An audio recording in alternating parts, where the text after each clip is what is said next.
చామంతి నారు చాలా సులువుగా మనం తయారు చేసుకోవచ్చు.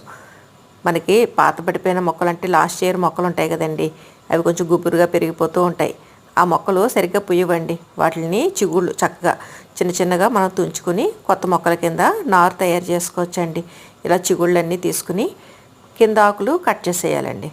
కింద ఆకులు తీసేసి ఇలా తయారు చేసుకోవాలన్నమాట.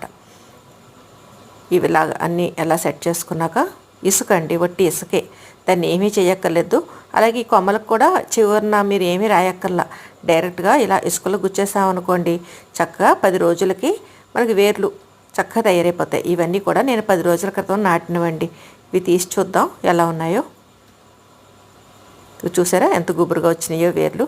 ఇలా చాలా సులువుగా చక్కగా మొలకెత్తుతాయండి ఈ చామంతి చిగుళ్ళు. కాబట్టి చిగుళ్ళు మనం ఇలాగ ఇసుకలో గుచ్చుకుంటే చక్కగా కొత్త రూట్స్ వస్తాయి. చిట్టి చిట్టి మొక్కలు రెడీ అయిపోతాయి.